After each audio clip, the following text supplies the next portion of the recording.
dinero quieto es un pésimo negocio. Estás perdiendo el 5%. No te preparas para el futuro. Nunca más vas a necesitar trabajar para comprarte un iPhone. Ese es mi plan. Yo ya no trabajo, todo se paga por inversiones. Seguro vas a perder, pero mira, puedo darme el lujo de perder el plan. No existe inversión que gane del 100% del tiempo. La riqueza es cuántos meses puedes vivir tú sin trabajar. Nadie se hace rico de la noche a la mañana. El dinero no compra la felicidad. El día de hoy conversaremos con Juanfer Terán, empresario y emprendedor ecuatoriano, fundador de Mate, un estudio de animación, film y post, en donde por casi 2 décadas se han creado contenido y piezas audiovisuales vistas por todo el mundo y que han merecido numerosos premios y reconocimientos internacionales. Además de Mate, Juanfer ha creado otras empresas en la rama de la publicidad, Agua, videojuegos, Enigma y bienes raíces, House Investments. En el podcast de hoy, Juanfer nos comparte sus diferentes estrategias para generar dinero con bienes raíces, algunas estrategias para crear fuentes de ingreso adicionales. Este es el podcast de Charlie Sebastián y ahora, amigos, les presento a Juanfer Terán. ¿Cómo te sientes con todos estos avances de inteligencia artificial?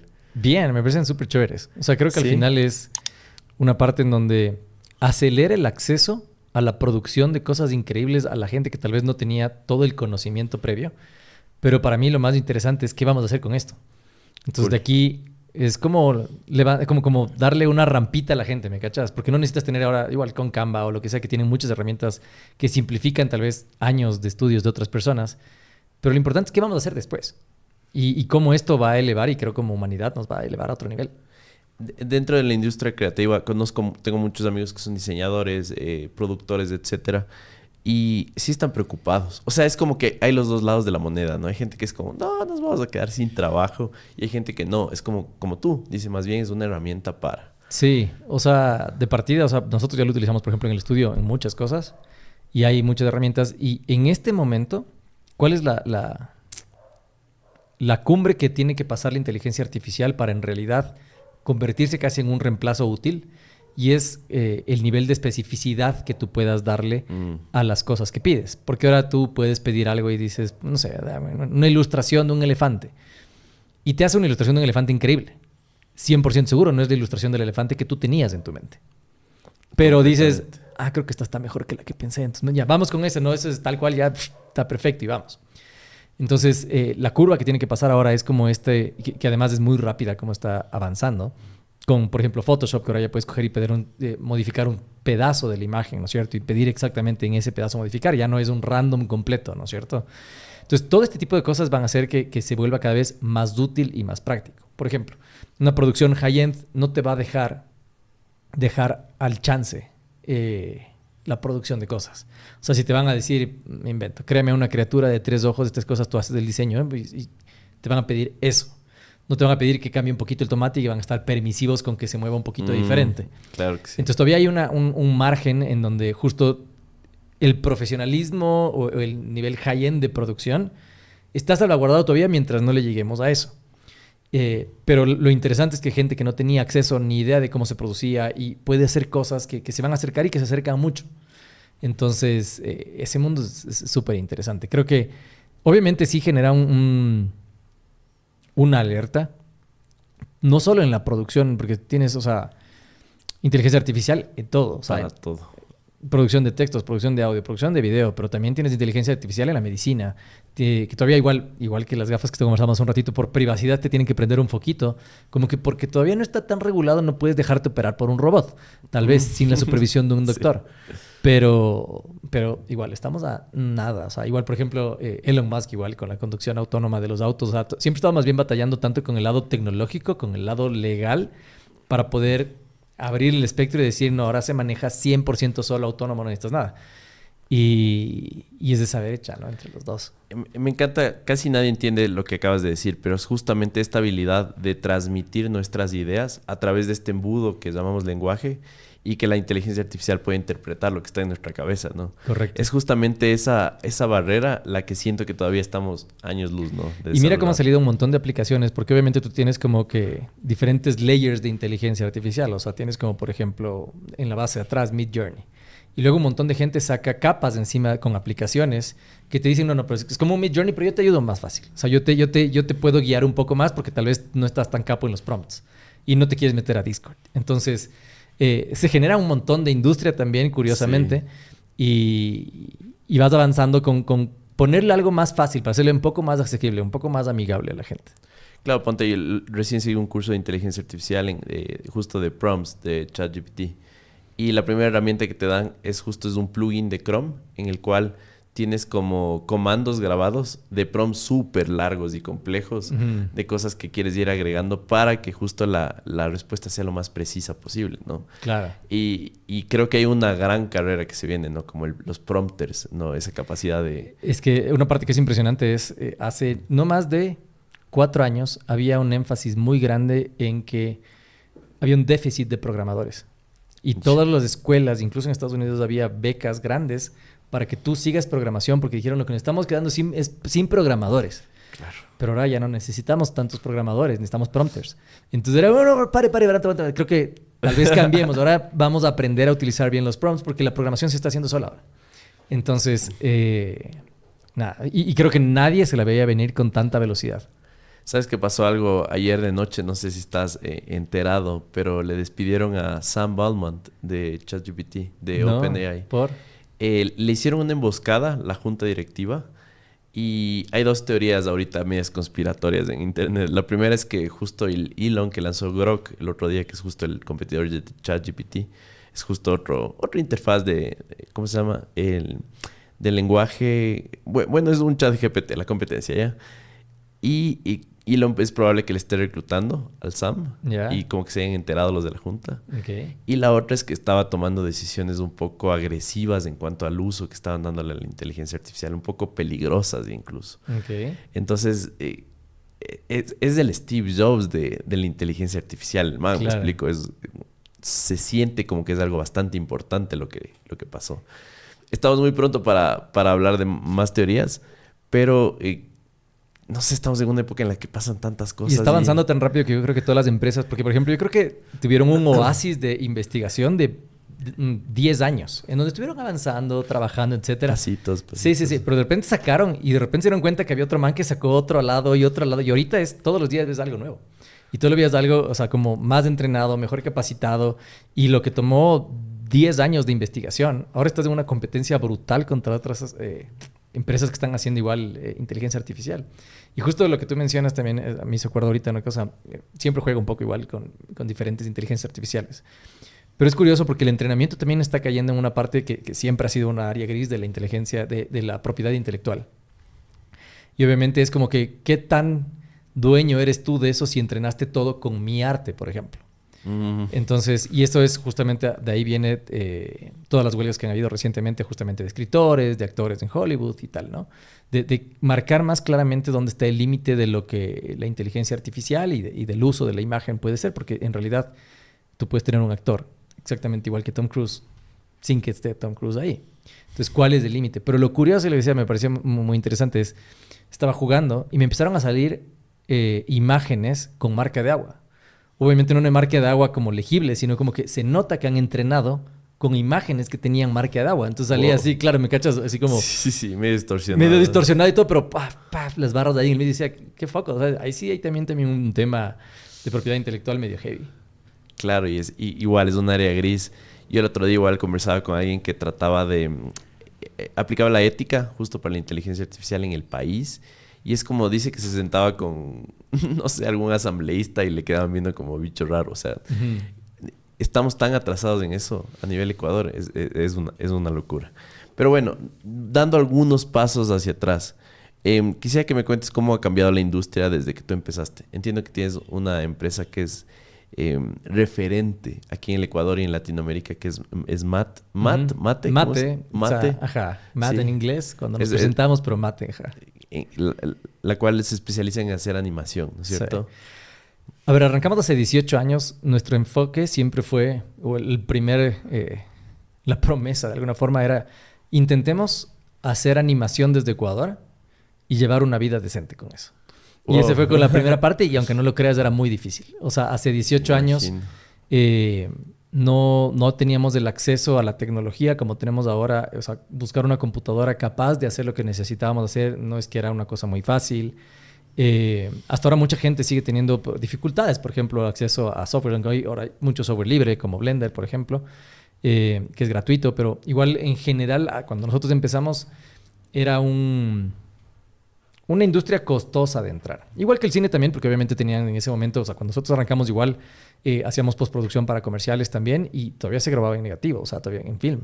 Todavía no teníamos todas las cámaras digitales. Obviamente como que los comerciales más chéveres se grababan en 35 milímetros y los comerciales como mucho más low cost se grababan en cámaras Canon y cosas así, que otro nivel, digamos, de diferencia. Pero todavía estuvimos expuestos a eso, ¿no? Entonces ahí arrancó la empresa hace 18 años que ya suena full, pero arrancamos jovencitos de alguna forma. Y nuestro enfoque fue siempre conectar esta parte de la creatividad, el arte, la estética a través de la tecnología. Y eso nos llevó como empresa a vincularnos en animación 2D, 3D, stop motion, VFX. También hacemos film, pero sin duda alguna, digamos, lo que más nos ha dado a conocer siempre ha sido la animación en general. Ajá. Es súper chévere su trabajo. De hecho, la gente debería darse una vuelta en su página web. Está todo. Sí, ahí pueden encontrar en mate, con doble T, www.mate.cg.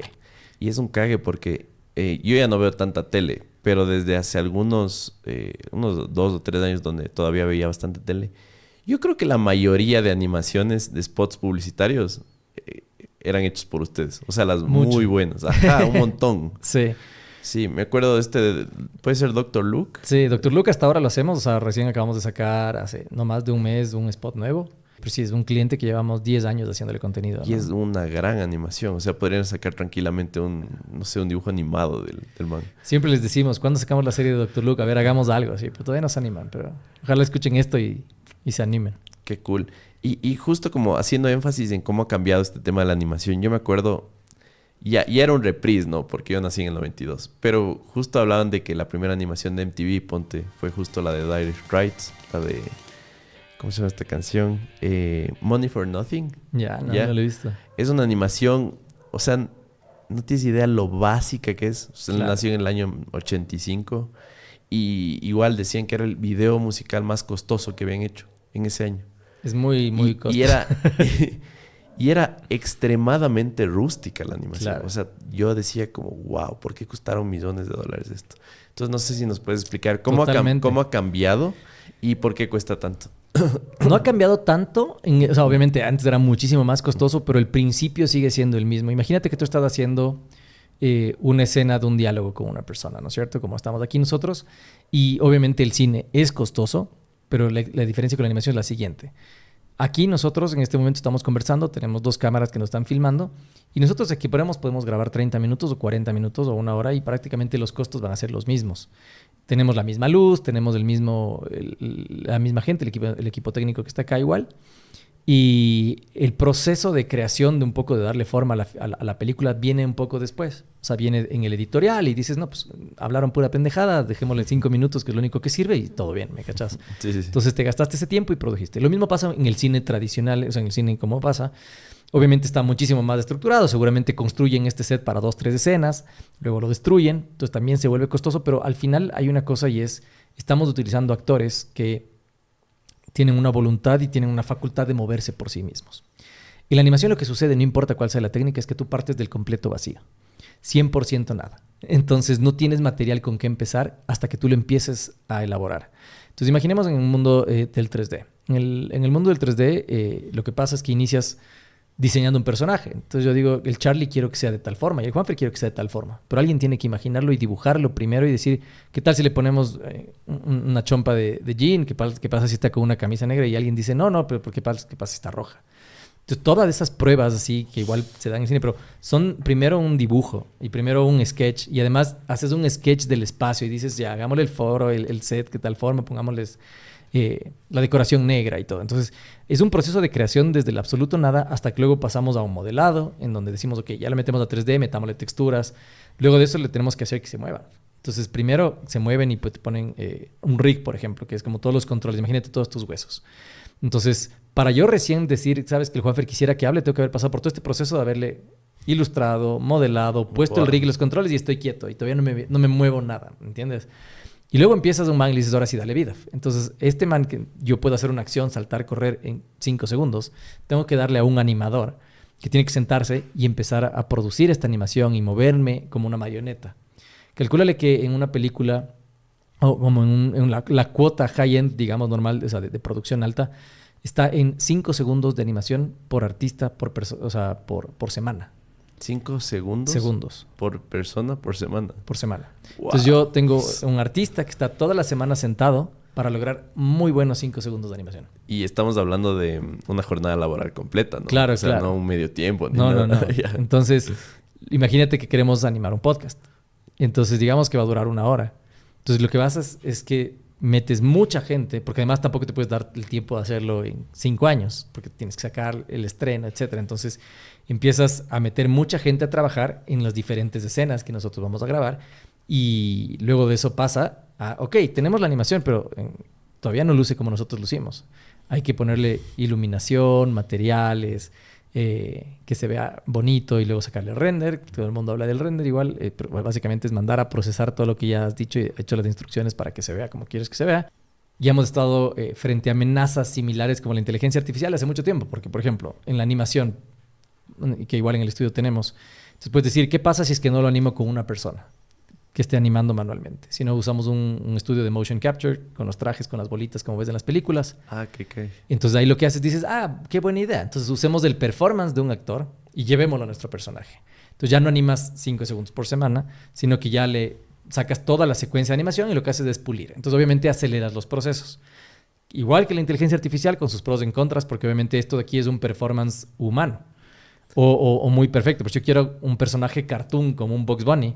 No puedo traerme un Bugs Bunny que me dé ese performance. Entonces, otra vez dices, chuta, sí, pero no me sirve para eso. Tengo que regresar al animador tradicional que vaya y que me anime el performance de Bugs Bunny porque ese man tiene su propia mecánica, su propia física para poder moverse.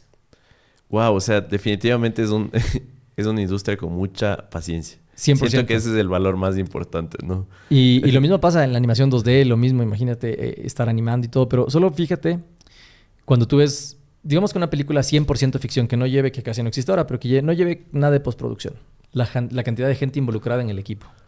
Y luego tú vas a una película y dices Element de Pixar, que recién salió. ¿Cuánta gente está involucrada en el equipo? Entonces es 5 veces más personas, por lo menos. Wow. Igual, un par de pasos más hacia atrás. ¿Cómo es que llega la animación a tu vida? ¿Cómo es que este sueño se convierte en realidad? O sea, ¿dónde está esa motivación? ¿Algo tuviste que haber visto? No sí, sé. Creo que verás, no soy una persona de pasiones gigantescas de decir, no, puta, toda la vida estuve destinado a hacer esta cosa. No, para nada. Más bien siempre estoy dando de tumbo en tumbo y me voy encontrando con las cosas. Ok.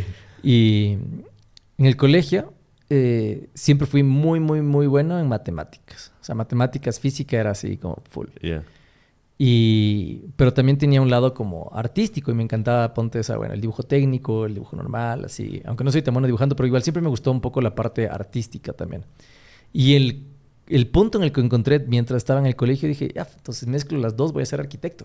Entonces arquitecto es como que creo que puedo mezclar toda esta parte matemática, toda esta parte lógica muy rectilínea y la parte creativa y voy a ser un arquitecto a lo bestia. Entonces empecé a caer como por ahí.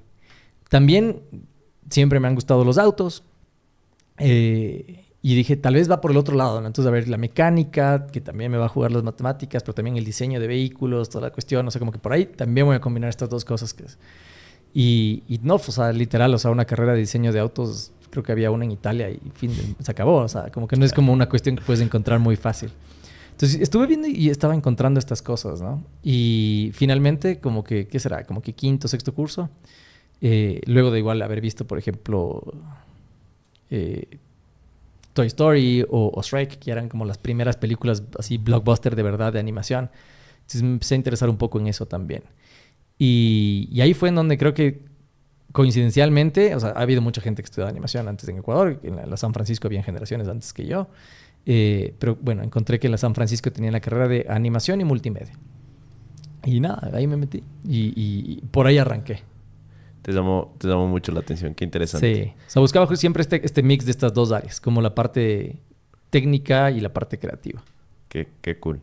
Ahora, ¿cómo Mate despega? En el sentido de cómo llegan a su primer cliente que justo les permite sobrevivir, por así decirlo. Curiosamente, digamos que cómo arranca es chistoso porque como que las clases que estábamos recibiendo en la San Francisco como que no estábamos tan conformes estaban en ese momento enseñando, por ejemplo, un software que se llamaba Lightwave, que era muy antiguo. Y ya todo el mundo estaba usando Maya, que es el software que usamos hasta ahora. Y entonces como que yo decía, o sea, a ver, aguanta, o sea, como que estamos batallándole aquí porque el software no da, el profe todavía no tenía como la facilidad de todo esto y medio me empecé a desesperar. Entonces, entre los compañeros de la clase, había otro que fue mi socio con el que arrancamos. Y el man me dijo, o sea, yo sí sé Maya, algo. O sea, yo me hice un cursito de Maya antes de venir a la universidad. Él había estado justo como un semestre antes en programación y se cambió de animación en multimedia. Y me dijo, o sea, ¿por qué si quieren a un grupo? Si quieren yo les enseño lo que sé, los sábados, así. Y entonces dijimos, ya, de una. Entonces, como que él nos inició un poco en aprender un poco más acerca de la herramienta directamente de Maya. Que la universidad no nos estaba dando en ese momento. Entonces, cuando él luego, por X o Y razón, unos amigos le llamaron de una agencia creativa y le dijeron, oye, chuta, queremos hacer un comercial en animación y como que no encontramos quién nos haga y nosotros escuchamos que tú haces animación. Entonces, el man armó un team de la gente que estábamos ahí y arrancamos y empezamos a trabajar ahí en equipo, que éramos como 3, 4 personas. Y muy pronto eso, o sea, como que a las semanas dijimos, no, esto hay que hacerlo empresa, empezamos a trabajar de verdad, etcétera. Y ya nos juntamos. Se llamaba Blue Media al principio, no se llamaba Mate. Luego le cambiamos de nombre. Y arrancamos como que casi de inmediato. Y fue una medio necesidad del mercado que como que nos gritó al oído, así decir, o sea, como que nadie lo está haciendo, ¿por qué no lo hacen? Sí había un par de otras productoras que lo hacían, pero nadie en realidad lo estaba haciendo de verdad, de verdad. Y así arrancó con clientes casi, o sea, más amigos que clientes, creo yo, de mi socio, que dieron ese voto de confianza de intentar hacer algo diferente en ese momento. Si quisiera resumirle a un niño, ¿qué es lo que haces? ¿Qué animación le mandarías? ¿Qué trabajo? En este momento creo que, por ejemplo, uno de los que nos quedó más lindo justamente es un cortometraje navideño. Yeah. Que explica la historia de unos personajes que es para un cliente, pero es en calidad de lo más bonito que hemos hecho, que se llama Merry Mods, es como la franquicia y lo pueden buscar, se llama Eyes of Fire, ese es el nombre del corto, de Merry Mods, que es la franquicia. Y porque bueno, ahí le dimos vida a estos personajes, van a ver, o sea, la calidad es increíble, la calidad visual y creo que eso resume, porque lo que nos gusta es, y lo que siempre nos hemos enfocado desde el principio es hacer cosas de muy alta calidad. Y recién ahora, digamos 18 años después, es como que estamos logrando hacerlo, pero para mercados internacionales y para clientes gigantes. O sea, si no era hacer lo mismo pero aquí, pero para las marcas locales. Qué cool. ¿Cómo se da cuenta alguien cuánto trabajo hay detrás de una animación? Cuando vas al cine, porque entiendo que hay gente que dice, son los típicos críticos de todo, ¿no? Entran, no, el CGI estuvo una basura. Y otros dicen, no, como el CGI estuvo increíble. Así. Claro. Porque justo, ahorita acabas de mencionar una producción de la cual estás orgulloso y entiendo que hay mucho trabajo detrás. Pero sí. ¿Cómo? ¿Es algo muy como intuitivo? O sea, que de una dices, wow, esto se ve chévere. No sé por qué, pero se ve bacán. Seguramente en el caso de los efectos especiales, la mejor forma sería si no te das cuenta. Si es que te pasó desapercibido. Pero en cambio, obviamente, ya tienes películas ahora en donde evidentemente no existen estos universos en donde ahora se dan las películas. Pero todo esto es un trabajo gigantesco. O sea, por ejemplo, igual, en las películas entran varias personas, pero también varios estudios. O sea, normalmente un estudio de postproducción o de animación no se da abasto. Siempre busca más. Entonces, como que hay un main vendor que es de la peli y luego tienes 10 vendors de abajo que son como gente que le está ayudando a ese estudio. Porque necesitas equipos gigantescos. O sea, no... O sea, una película de Pixar no la terminas con menos de que será 800 personas. Entonces... Wow. Ajá. Sí, tiene su presupuesto. ¿Eh? Y por eso son más costosas. O sea, por eso... y las películas que llevan VFX. O sea, estás hablando de presupuestos de encima de $250 millones. Wow. Ahora, con esto de la inteligencia artificial, ¿crees que estos presupuestos van a bajar? No tanto. Creo que la parte que puede bajar un poco más son las tareas repetitivas. Y tal vez, o sea, nunca van a bajar porque nadie quiere que baje, porque esto es un negocio. Así es. Sí, sí. O sea, tú quieres hacer el mejor profit, quieres que el estudio gane. O sea, nadie te lo va a decir ahora te lo va a hacer gratis, porque entonces hazlo vos. Entonces, Claro, y dale a ver, completamente. date ahí a ver si es que te da la inteligencia artificial te saca 100% lo que tú quieres. Entonces, lo que pasa ahora igual es que tú vas a contratar gente que domina el uso de la inteligencia artificial. O lo aprendes tú o lo contratas. Entonces, en ese ciclo creo que lo que va a pasar es siempre para mí, y esta es la riqueza de lo que creo que puede venir, es levantar más la vara. O sea, cuando Star Wars, cuando hicieron la primera Star Wars, o sea, lograron unas innovaciones tecnológicas increíbles, grabaron con miniaturas dentro de Chroma, pero al final tú te ves la película y dices, wow, o sea, se cuenta la historia, me involucro en los personajes y lo estoy experimentando y lo que vamos a ver es nuevas formas y nuevas cosas. Creo que en los últimos años, digamos, últimos 4 o 5 años, ya ves cosas tan increíbles y tan locas, o sea, como que sí, te pueden hacer un multiverso ridículo y está perfectamente bien hecho. Pero esto no era así todo el tiempo. O sea, como que cada vez también tu narrativa, tu guión y también tu puesta en escena estética va a ir evolucionando. Entonces, lo que creo que viene es más exploración. Eso es lo que sí la inteligencia artificial también te ayuda mucho, como explorar muy rápido. En el tema de animación, ¿qué tendencias crees que están como ahorita a la vanguardia, justo empujando esta barrera? Tal vez podamos partir de alguna experiencia visual que hayas tenido con alguna peli y hayas dicho, wow, estos manes están locos. ¿Con la inteligencia artificial? No, justo en animación, en animación y multimedia. En general. Ajá. ¿Qué te puedo decir? Que como que estén locos. O sea, hay cosas que ya son tan reales. Por ejemplo, bueno, no es que sea la mejor película del mundo, pero estaba chévere. Vi The Marvels la semana anterior, creo. ¿Qué tal? Chévere. Sí, está chévere. Pero ahí hay un gato. Un gato que se traga gente y que cuando se los traga a la gente le salen tentáculos de la boca.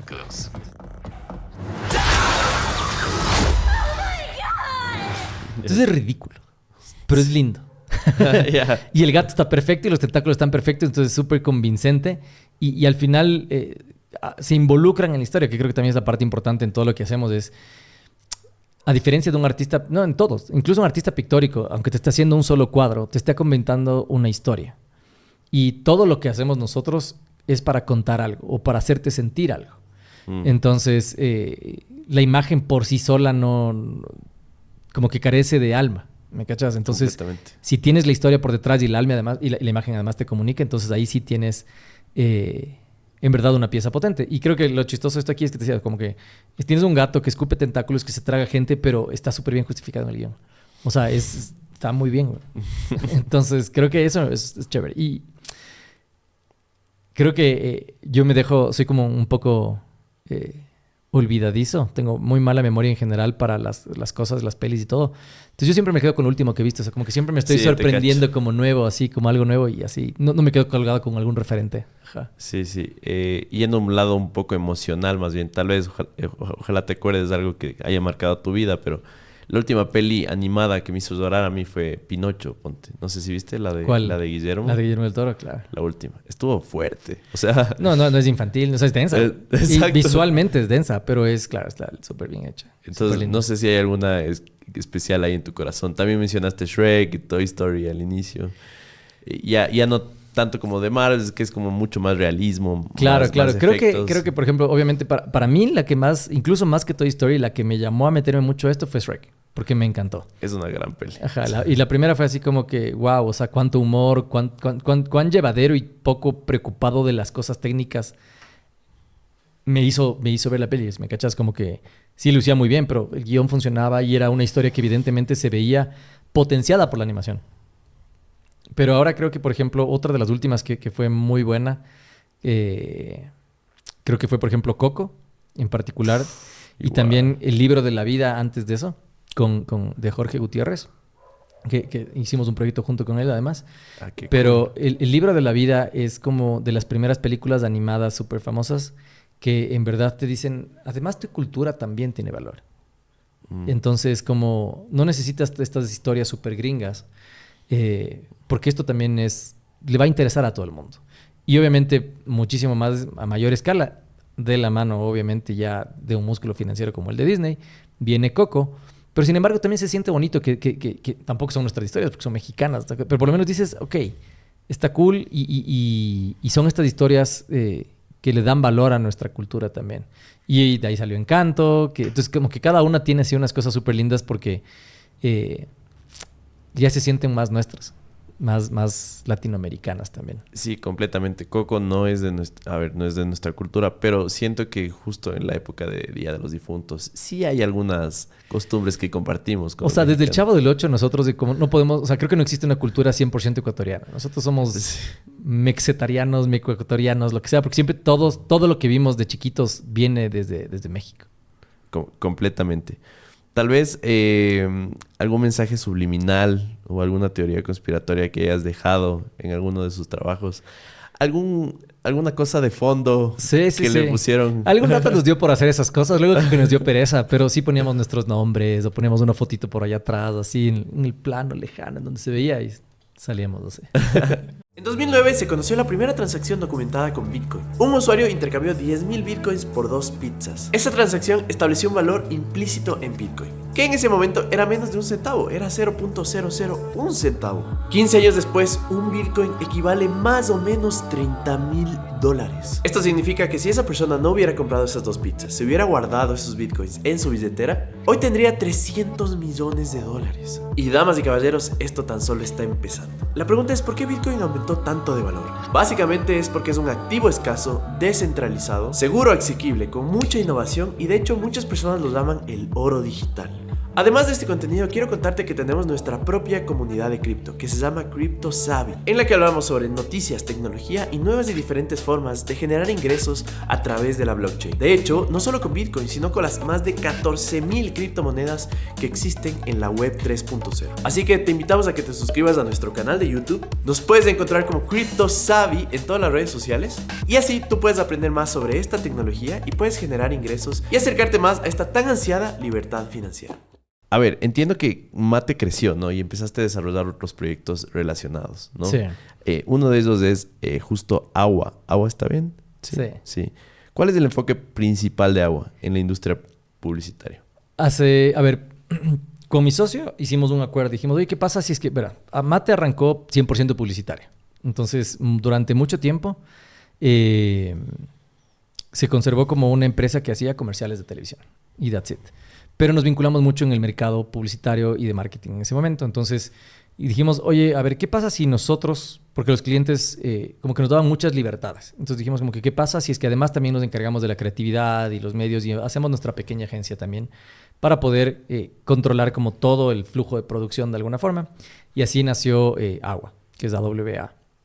Entonces, en ese momento hicimos un trato, ¿no? Entonces dijimos, ya. Entonces yo me quedé al frente de Mate y el Andrés, que era mi otro socio, se quedó al frente de Agua. Y nació como una agencia digital. Y lo curioso es que nació en ese momento. Nosotros estábamos trabajando como muchas experiencias digitales y producción de contenido para Coca-Cola acá. Entonces, cuando esto es pues, hace más de 10 años, todavía no había un flujo muy grande, digamos, de podcast, de contenido, pero nosotros hacíamos contenido para YouTube, por ejemplo, para Fuse Tea. Hacíamos experiencias de realidad virtual para los eventos de Coca-Cola y cosas así. Entonces, ellos empezaron a tener esta necesidad de más de eso. Entonces, les dijimos, ya bacán, entonces vamos a crear un equipo para ustedes. Vamos a separar un poco las cosas, la cosa de producción y la cosa creativa, y vamos a dedicarles a ustedes. Entonces, como padrino nació Coca-Cola, que es como nacer con el mejor cliente que puedes nacer en la vida. Entonces, y así arrancamos con un equipo de como 20, 30 personas ahí para ellos. Y empezamos a hacer mucha creatividad enfocada así en lo digital. Entonces nació más como una agencia digital, pero enfocados luego obviamente también al resto de cosas, ¿no? O sea, a la publicidad tradicional, llamémoslo así. Entonces, en ese momento y durante mucho tiempo convivieron y de ahí crecimos igual como agencia, enfocados también muchísimo. Por ejemplo, estábamos muy al frente de la innovación tecnológica, también incluso de CNT, que también fue nuestro cliente. Todo el manejo, literal, ahora dices agencia digital y hay 150,000. En ese momento habían 5, tal vez. Entonces, también ya parece que somos viejos, pero sí. Sí. Y yo igual, ya me desprendí también de Agua. Digamos que ya me deslindé de la empresa hace un poco más de un año. Porque igual como que ya no encontraba yo me quedé siempre en mate, el Andrés se quedó siempre en agua, luego el Andrés también se fue de agua, entonces como que ese fue, y creo que también de las cosas que más ahora que tiene que ver con inversiones y finanzas, también como una muy buena estrategia porque era una forma de generar riqueza en un lugar en donde, para la empresa y para los socios, en donde no dependía de mi trabajo. O sea, yo en agua en particular nunca trabajé. Siempre más bien era como de los directores creativos de la agencia, digamos, de alguna forma, para alguna consulta, para alguna cosa, pero el trabajo era de alguien más. Entonces, que también es un tipsazo. O sea, al final en la vida tienes que tener cosas de que no dependan de ti. Sí, siento que muchos abuelos nuestros, muchos padres envejecieron de alguna forma con mucho éxito, pero sin la capacidad de delegar. Y eso siento que les cohibió un poco en su vida. Podían haber vivido de una forma mucho más plena si es que desarrollaban esa habilidad. Curioso, pero sí. Digamos que cada uno tiene como su propio journey y yo siempre con mucho amor veo el journey de mi papá de alguna forma y es completamente diferente al mío. Yo creo que me he sacado la madre trabajando, le he metido demasiadas horas a costo de muchas cosas. O sea, de relaciones personales, nunca he tenido una mala salud, pero sí, por ejemplo, de engordar mucho, por no activarme, por pegarme 4 Red Bulls al día. Entonces, siempre he estado corriendo, digamos, mucho. Mi papá vivía una vida tranquila, nunca hizo así como, nunca fue millonario. Tenía su comercio, él vendía colchones. Cerraba a las 6:30 de la tarde y se iba al club, se metía a la piscina, jugaba squash, llegaba tranquilo, cero preocupaciones, así. Y te digo, obviamente, a mí me hace cuestionar mucho porque ahora principalmente siempre estás como atrás del éxito financiero y él no, o sea, él pues, tranquilo y tiene ahora ya más de 70 años y es más vital que tú y yo juntos. Sí. Y entonces al final sí me hace cuestionarme y decir... cuál también es el verdadero éxito, ¿no? Entonces ahora yo intento combinar un poco de los dos, pero cuando hablábamos antes, que creo que eso no estaba grabado porque estábamos conversando más en la preparación de gastarte en tecnología y de como todos los gustos que uno se da y todo. O sea, creo que claro, cuando arranqué la empresa y de alguna forma nos empezó a ir bien, nunca pensé muy a futuro. Entonces todo lo que ganabas te gastabas, pero así en lo que venga. Y ahora como más bien intento ser muchísimo más estratégico y tener una visión a futuro que me permita, ojalá tener la vitalidad y la paz que tuvo mi papá, pero obviamente con una mayor seguridad financiera, digamos, de alguna forma. Entonces, pero creo que cada journey es diferente. Mi abuelo, por ejemplo, creo que se jubiló a los 40 a tope y él trabajaba en los ferrocarriles. Él era el que iba a pagar a toda la gente. Entonces subía en el tren, tenía el maletín de plata, iba a pagar por todas las estaciones de los ferrocarriles a toda la operación del ferrocarril. Entonces trabajó desde muy chiquito, como con los 40 años se jubiló y el man, tranquilo, en la vida. Y otros valores también, que creo que ahora también se pierden, ¿no? Sí, estoy completamente de acuerdo. Porque, puedes entrar en esta carrera del dinero, ¿no? Y tratar de llegar a esta, como dices tú, seguridad financiera, libertad financiera. Pero siento que es una carrera que a mediano plazo ya tienes que empezar a entender ese tipo de cosas. Porque en serio te puede costar la vida. O sea, sí, puedes acabar tu vida mucho antes de lo esperado, ¿no? Yo te puedo decir que, o sea, yo voy a cumplir 40 en junio, o sea, tengo 39 ahorita. Y no es más allá de 5 años que yo soy consciente de los movimientos financieros que hago en mi vida. Antes de eso era como, hay plata y ya y gastas y ya. O sea, como no te preparas para el futuro, no te preparas para un tiempo malo, no piensas en cómo te vas a jubilar, no piensas en de qué vas a vivir en un futuro, o que si te quieres ir de vacaciones, cómo lo vas a pagar cuando tengas 60, 70 años. Son 5 años que me he dedicado un poco ya a estudiar más profundamente el tema y claro, o sea, te cambia la vida, güey. O sea, es completamente diferente saber que estás haciendo una cosa con un propósito más grande que el día a día, güey. Y justo allá quería ir. Entiendo que tienes otra empresa igual que nace de Mate, que es House Investments, ¿no? Es una empresa de bienes raíces. Sí. No sé si nos puedes contar un poquito. 100%. Esta no nace de Mate, esta es más bien completamente mía. Y, o sea, mía con mis socios, que son mi hermana y mi cuñado, que ellos viven en Estados Unidos. Pero precisamente por este lado en donde decía, o sea, empecé a decir, oye, primero, me estoy sacando la madre trabajando y trabajo muy bien, trabajo muchas horas y estoy ganando bien, pero mi vida no me va a dar para sostener este ritmo de vida todo el tiempo. Y si paro, dejo de ganar. Entonces, lo que tú decías, primero tienes que crear un equipo, puedes delegar, que más gente esté trabajando en el proyecto para que no dependa 100% de ti. Entonces, todo eso, puertas adentro en el lado de Mate, digamos. Entonces logramos hacer eso, abrimos una operación, la empresa Mate tiene oficinas en Ecuador y en México, que fue otra parte súper importante para poder como un cambio cuántico también. O sea, como que abrir en otro mercado nos permitió internacionalizarnos de otra forma, entender un poco cómo funcionan otros mercados con otras economías. Entonces, ese fue como un primer reto. Y el primer reto creo que fue interesante y también un poco por aburrimiento en algún punto, como que cuando fui a abrir México les dije a mis socios como que ya verán, o sea, solo denme el ticket ya. Y ya no me paguen nada. Yo me voy ahí me bato. Y me fui como unos meses a buscar contactos, a abrir puertas, etcétera. Pero se sintió un cambio radical porque obviamente ya no depender de un solo mercado es increíble. Porque Ecuador se puede ir al carajo a veces, México se puede ir al carajo a veces, pero los dos no. Y además desde México tenemos una operación más internacional en donde servimos clientes en Estados Unidos, Canadá. Entonces, primero creo que como tip de alguna forma, siempre hay que forzarnos un poquito a salir de esa zona de confort. De decir, estoy bien, porque estaba bien, estaba aburrido. Entonces, y obviamente esto ahora hace que esté mejor. Porque te abre otras puertas, te abre la mentalidad, físicamente, espiritualmente, todo fue es un despertar, someterte a un estrés tan grande de irte a otro país y no, a ver, sin conocer a nadie, a ver qué hay. Entonces, eso creo que fue como que un primer super cambio chévere. Y luego dije, ok, pero ya, entonces, igual de todos estos dependen mucho, aunque tengo más gente y estábamos trabajando en el equipo, etcétera, pero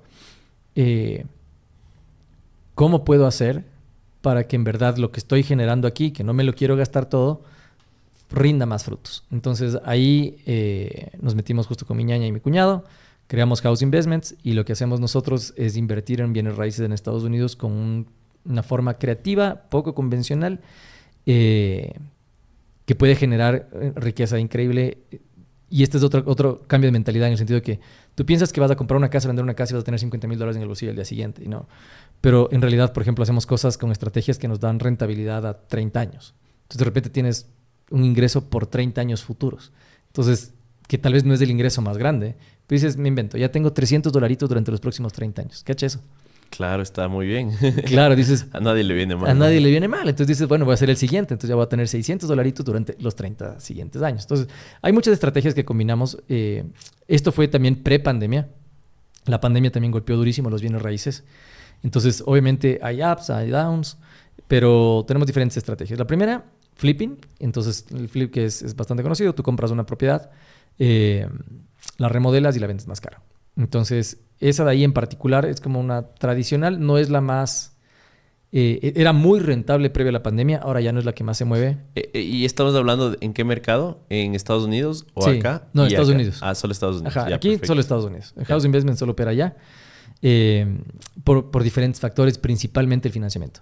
O sea, el costo del dinero es muchísimo más barato allá. Claro, entonces, los intereses son bajísimos. Correcto. Así es. O sea, tú puedes coger intereses de 2% a 30 años plazo. Entonces... Y de hecho hace un año así era 1%. Claro, o sea, es que le han ido subiendo igual después de la pandemia, claro.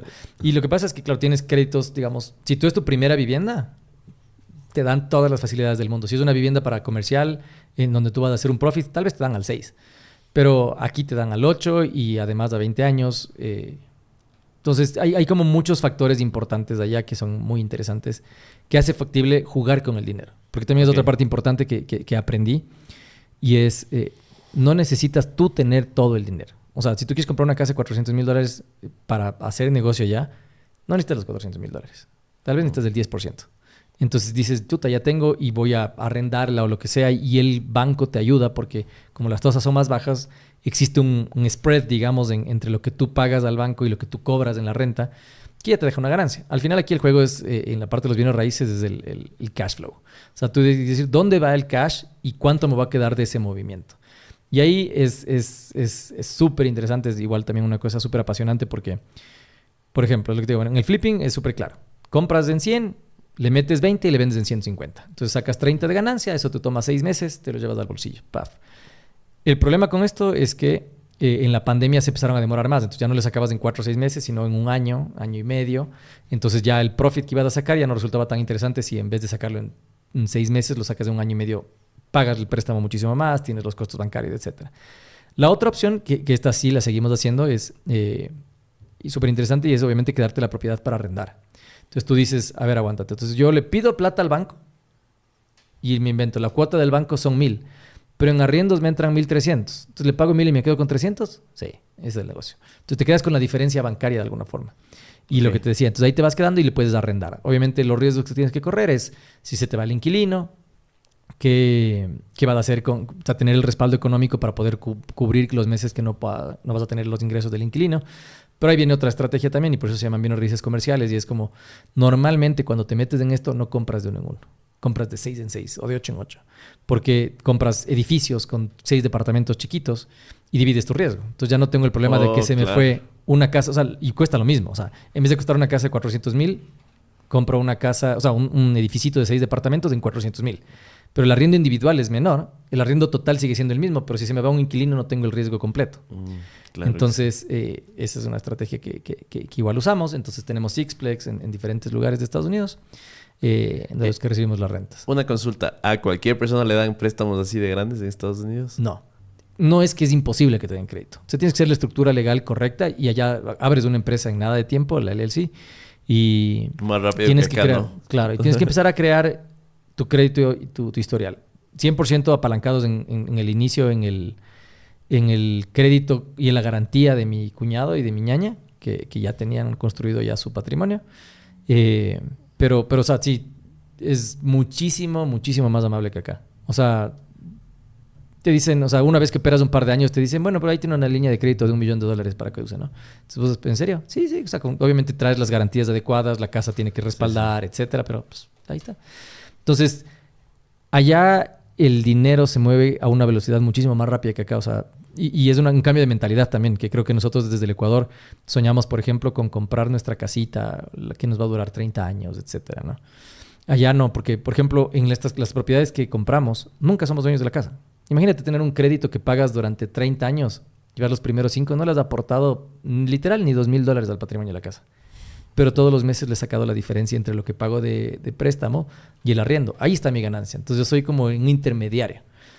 Y lo que sí sacas de ganancia luego es, digamos que luego de 5 años, esa casa la vendes porque no te la vas a quedar y dices, voy a cancelar el crédito, la voy a vender. Pero la compraste en 200 y la vendes en 220. Entonces cuando la vendes a los 5 años, sacas unos 20,000 más extra, digamos, de ganancia, que es la plusvalía.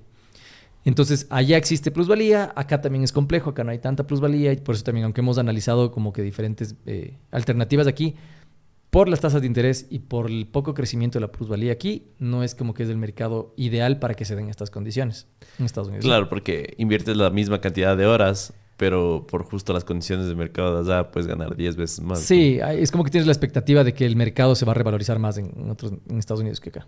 Entonces eso es. Y de ahí, por ejemplo, otra cosa que hacemos ahora que es brutal y esta es otra gran estrategia que estamos implementando es nosotros financiar con el banco, pero nosotros convertirnos en el financiamiento de las personas. Entonces les damos más facilidades de comprar. Por ejemplo, gente que tal vez no tiene un estatus migratorio todavía, que no tiene que ya les han rechazado los préstamos. Pero tienen, por ejemplo, esto pasa y es brutal. Cuando me enteré de esto, es como que la gente que trabaja en construcción, por ejemplo, muchos son inmigrantes, pero no tienen, el banco no les presta dinero, pero tienen cheques mensuales de 10, 15 mil dólares ganando en construcción, plomería, o sea, y nos dimos cuenta por la misma gente que nos estaba haciendo las obras, porque pagábamos de etcétera y decíamos, oye, ¿vos tienes casas? Chuta, no me venden la casa, no me dan el crédito. ¿Y cuánto ganas vos? 15,000 al mes, así, entonces... O sea, ¿qué pasa? Liquidez tienen, pero no tienen crédito. No tienen crédito. Entonces, Exacto. Lo que hacemos nosotros es darles esa casa. Entonces, nosotros lo que hacemos es, nosotros compramos la casa, les financiamos a ellos y obviamente, si el banco les financia al 5, nosotros les financiamos al 7. Entonces, nos quedamos con una diferencia de eso. ¿Y cómo mitigan el riesgo de que la persona ya no pague? Existen diferentes figuras que también es bastante interesante. Obviamente la estructura legal en Estados Unidos funciona mejor que acá. Entonces, tienes salvaguardas en donde, por ejemplo, al mes de que no pagues, la propiedad se regresa a mi nombre. Entonces, sí estamos protegidos. Okay. Entonces, son ese tipo de estrategias que además no mucha gente sabe. Y obviamente lo que nosotros hacemos en House Investments, que es, primero, obviamente vamos ya como 2, 3 años, es capital propio de mi hermana, mío, pero también hemos abierto a diferentes inversionistas, igual círculo cercano todavía de, ok, mira, tenemos este deal, tenemos que entrar con $60,000, metamos 20, ya de una, entonces entremos. Entonces abrimos eso y se han convertido en socios de los proyectos también. Entonces como que también poco a poco estamos abriendo el abanico de inversionistas a los proyectos en los que nos vamos metiendo, pero de repente, esto digo, o sea, sin tener todo el capital, tienes 12, 14 propiedades a tu nombre y que te están generando rentas chiquitas, pero rentas de todo. Entonces vas haciendo un cash flow mensual que te permite tener un ingreso recurrente que no depende de tu trabajo, y esa es la clave para mí. O sea, yo creo que hay 2 secretos. El uno, trabajar en lo que depende de ti a tal punto en donde le saques todo el jugo posible a tu potencial y a tus negocios, etcétera. Pero eso, destinarlo a invertir en cosas que luego a largo plazo se convierten en ingresos pasivos. Hay mucha gente que habla de esta Agenda 2030, ¿no? En la cual los millennials y todas las generaciones que vienen no van a ser dueños de nada. Uh-huh. Vamos a tener un fee mensual en el cual va a estar incluido el alquiler de nuestro auto, el arriendo de la casa, Netflix, uh-huh, Uber Eats, no sé, cualquier cosa ahí. Y vamos a ser felices supuestamente. Millennials, sin ser dueños de nada, vamos a ser felices. Uh-huh. Ahora, hay gente que no piensa eso, quiere tener su casita, su depar, pero su sueldo les alcanza para pagar tarjetas, para deudas por ahí. ¿Qué les podrías decir a estas personas que quieren comprarse su casa? Creo que, por ejemplo, hay que entender la perspectiva de ser dueño de la casa en realidad no es lo mejor. Porque, por ejemplo, hay diferentes cosas que tú le metes a una casa, pero si tú estás endeudándote... A ver, yo lo hice así con mi primer departamento. Básicamente te convierte en un ahorro forzado. Porque tú dices, me voy a endeudar a tantos años para poder pagar, porque en realidad si no me lo voy a pegar en cervezas. O me voy a gastar en focos, como decíamos. Entonces, y en ese caso es bueno porque te estás destinando a un ahorro forzado. Pero si hablas de manera financiera, no es lo mejor porque tienes un activo no productivo. Entonces, literal, si tienes... Claro, es que es una cantidad inmensa de plata que, como dices congelada, tú, no está produciendo. Claro, imagínate, digamos, compras un departamento de 100,000 y lo que te estás haciendo es viviendo ahí. Pero si tuviese 100,000 produciendo, probablemente te puede generar para pagarte el arriendo de una propiedad similar y además te deje envuelto. Entonces, lo más interesante es intentar buscar en qué invertir ese dinero que te rinda más. Por eso mucha gente dice, o sea, y vas a ver, o sea, que muchos tips financieros dicen, no compres tu casa. O sea, compra una oficina que puedas arrendar, compra 2 departamentos en los que tú no vivas y los arriendes y que luego de la renta de eso tú puedas vivir. Porque al final el objetivo más grande es, por ejemplo, mi objetivo. Yo tengo, digamos, mi X patrimonio. No todo él es productivo. Yo estoy transformando poco a poco todo mi patrimonio a cosas que me produzcan algo mensual o anual, porque muchas veces también hay inversiones anuales. Y no es fácil porque en nuestra mentalidad normal, mentalidad más de corazón, es querer tener nuestras cosas, que esté a nuestro nombre, que nuestra casita, etcétera, ¿no? Pero financieramente no es lo más pilas. Entonces, toda la gente que tú me preguntabas, o sea, un poco qué tienen que hacer primero. Estos 5 años que te contaba, yo hice un sacrificio consciente de ponerme un margen de vida inferior lo que yo estaba ganando. Porque me di cuenta, obviamente, si es que yo siempre me gasto todo y puedo vivir muy bien. Por ejemplo, aquí viene otro concepto de riqueza, ¿no? de algunos libros. La riqueza es cuántos meses puedes vivir tú sin trabajar.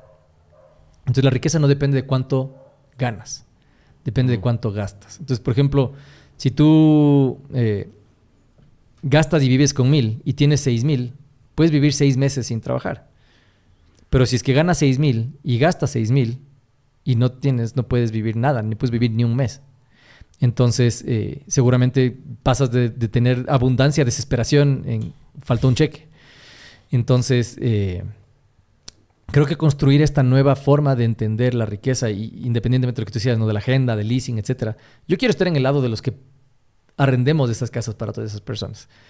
¿Me cachas? Claro. Y sí tiene que ver con sacrificarte un poco. Entonces, un poco en el ejemplo que te decía es, imagínate que tú tienes un platito en donde tú le vas llenando de agua, ¿no es cierto? Entonces, este plato puede tomar la dimensión que tú quieras. Este es tu estilo de vida. Entonces tú puedes tener un estilo de vida de 1,000, de 2,000, de 3,000. Digamos que normalmente tenías el estilo de vida de 3,000 y llegabas con 2,500. Puta, te sentías hasta frustrado, no llegabas. Puta, 3 así con las justas le llenabas, siempre estabas endeudado en las tarjetas, siempre financiando un poquito más y diciendo, puta, pagando el mínimo o lo que sea, ¿no? Pero decides durante un tiempo reducir ese plato. Entonces dices, ¿qué pasa si es que yo ahora lo reduzco a 1,000? Me voy a hacer, en verdad, un sacrificio consciente de reducir temporalmente a 1,000. Entonces tú pones los 3,000 y se empieza a regar. ¿Qué haces con eso, con ese excedente? Entonces con ese excedente empiezas a invertir. Entonces, por ejemplo, yo en particular tengo un sistema en donde, ok, una parte de eso intento justamente tener 6 meses de ingresos, o sea, de ahorro que esté cubriéndome 6 meses de mi vida. Entonces lo primero que hice, me guardé. Pero tomando en cuenta que mi vida ahora es más barata, entonces no necesito ahorrar tanto para sostener mi vida. Así es. Por un lado, ¿no es cierto? Y luego de eso, y además de este dinero tampoco quieto, el dinero quieto es un pésimo negocio. Todo dinero está sometido a la inflación, que por lo menos es del 5% en casi todo el mundo. Entonces, si lo dejas quieto, estás perdiendo el 5% al año. Entonces, por lo menos le metes a una póliza, que aquí, digamos, aquí en Ecuador puedes conseguir una póliza al 10%. Entonces, por lo menos le sacas 10% extra, ¿no es cierto? Pero luego de eso dices, ok, ya tengo seguro, entonces ya no me va a morir, ya puedo confiar en que voy a tener... Y esto de 6 meses cambia para todo el mundo. Pues para unas personas puede decir, yo me siento más seguro tal vez solo con 2, con 3. Y luego de eso dices, ok, voy a invertir en algo que en verdad me permita liberarme de empezar a trabajar. Entonces se sigue regando, ¿me cachas? Del agua se sigue regando, pasa del ahorro y se empieza a regar a las inversiones. Y ahí las inversiones es también una parte importante mental, porque son... Todo lo que se riega tienes que estar dispuesto a perderlo. Porque si no, no juegas en el mundo de las inversiones. Tienes que saber que a veces se gana y a veces se pierde. Yo he ganado y he perdido.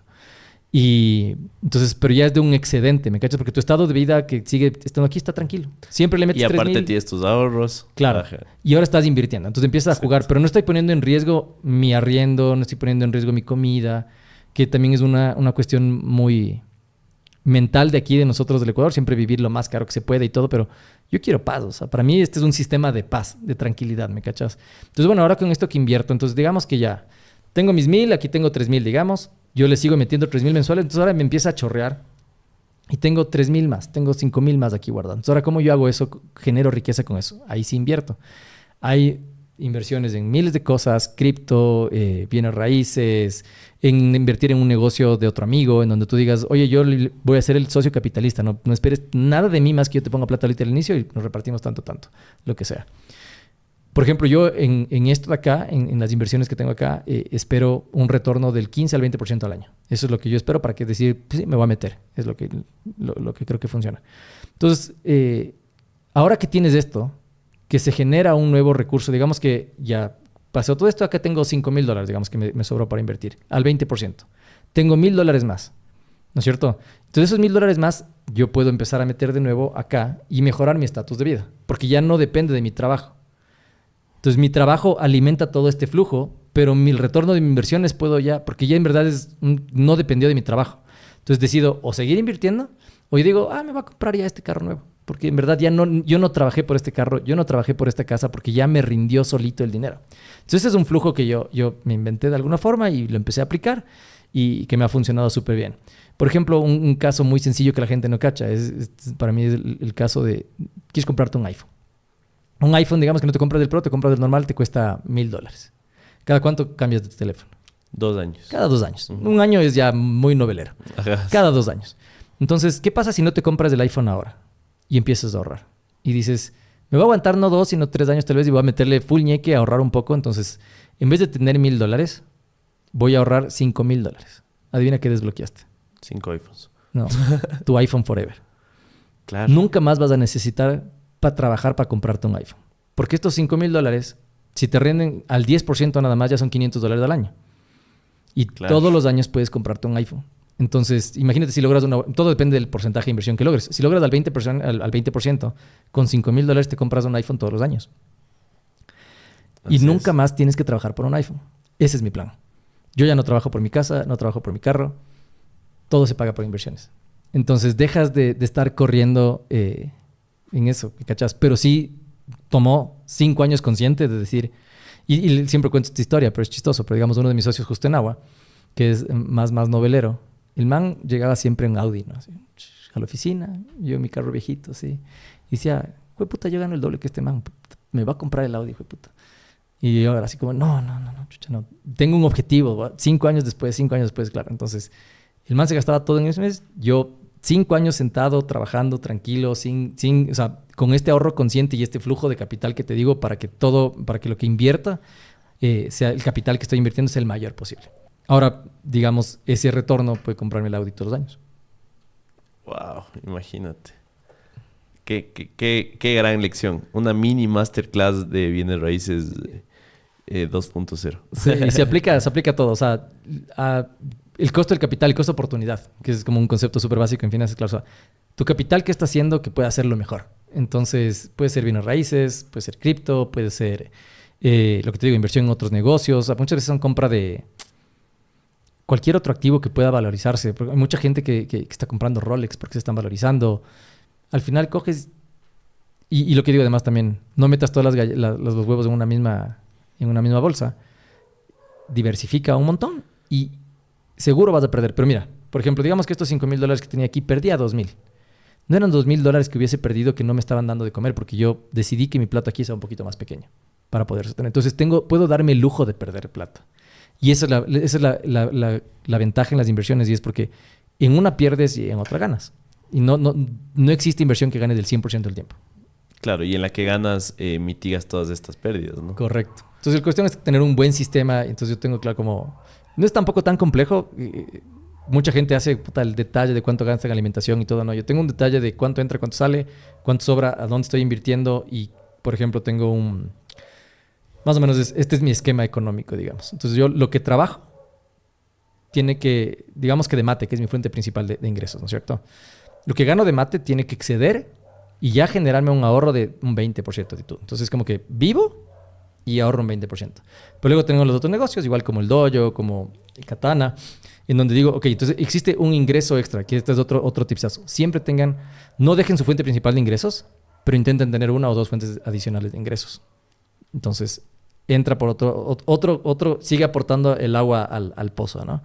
Entonces, todo eso que se riega, entonces va a las inversiones y tengo libre disposición de capital, digamos, en la cuenta, que hay cuentas que te pagan el 5% por tener la plata ahí. Entonces, puedes sacar cuando tú quieras, pero siempre está en algo que por lo menos rinde el 5%. Entonces, por lo menos sé que la inflación en eso no me está costando. Mitigo la inversión, la inflación. Luego de ahí tengo un poquito de plata en pólizas que rinden al 10%, locales.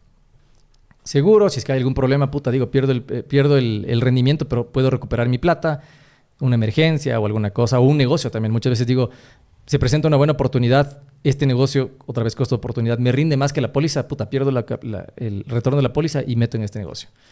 Y luego de eso, en mi caso, guardo un poco en cripto, o sea, solo como por tener un chance ahí, y principalmente invierto en los bienes raíces. Y en los bienes raíces te dan un cash flow, algunos mensuales y algunos anuales. Entonces, los mensuales me gasto en lo que me dé la gana. O sea, es como que literal esa es la plata que digo, cambio de carro, me doy un gusto, lo que sea. Y la anual normalmente la vuelvo a reinvertir. Entonces, existe otra vez este concepto del interés compuesto. Entonces, si es que antes tenías 10 y ahora te rindió el 2, tienes 12, se va haciendo una bola de nieve que crece exponencialmente.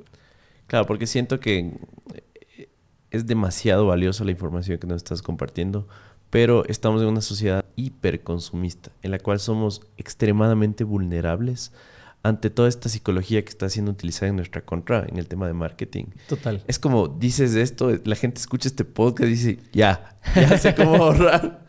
Y van y piden, no sé, una pizza a domicilio. Claro. Es como, entonces no sé si nos puedes compartir qué hábitos, qué libros, qué es lo que has hecho para lograr ejecutar esta estrategia que nos estás contando. Creo que hay un libro súper importante me parece que se llama Jen Sincero, que es Being a Badass at Making Money o algo así. Pero básicamente lo que cura este libro es tu relación con el dinero. Porque justamente partimos de un mundo de escasez. Partimos de un mundo de que nuestros papás la pasaron muchas veces mal, que no existe este acceso al dinero. Y la verdad es que el acceso al dinero es algo que en nuestro tiempo hay en muchísima abundancia. Pero nuestra mentalidad como que también no nos deja acercarnos o entender eso. Entonces, por ejemplo, esta man hace cosas como ejercicios mentales donde te dice, esconde plata en tu casa. O sea, mete $500 repetido en todas partes. Porque cuando tú abras un cajón tienes que ver que hay plata. Tienes que coger esta cosa y tiene que haber plata, porque al final es como que hacer un rewire de tu cerebro, de decir, la plata no es escasa, la plata está en todos lados, la plata tú puedes, y obviamente sana esas relaciones tóxicas también, porque también mucho tiempo te sientes mal porque tal vez tienes una mejor economía que tu primo, o la gente te critica porque vas en un mejor carro.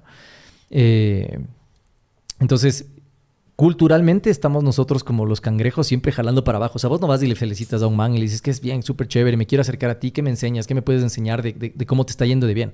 Normalmente dices el man es choro, el man...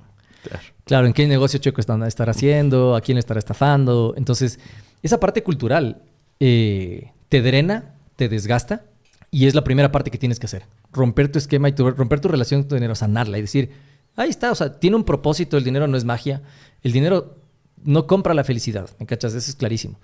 Pero sí es más fácil decir, puta, tal vez me puedo relajar un chance mejor en un crucero. Tal vez sí, y para eso te sirve la plata, ¿va? Entonces no te va a comprar la felicidad, pero te va a hacer un poco más fácil el camino. Claro, te quieres echar un año sabático y hacer lo que te la gana. Correcto. Y puedes hacerlo, tranquilo. Este es el primero. En la parte de los bienes raíces que también, y los negocios en general también, aunque es un poco agresivo, no es para todo el mundo. Hay un autor súper bueno que se llama Grant Cardone, que tiene un montón de libros acerca principalmente de bienes raíces y negocios.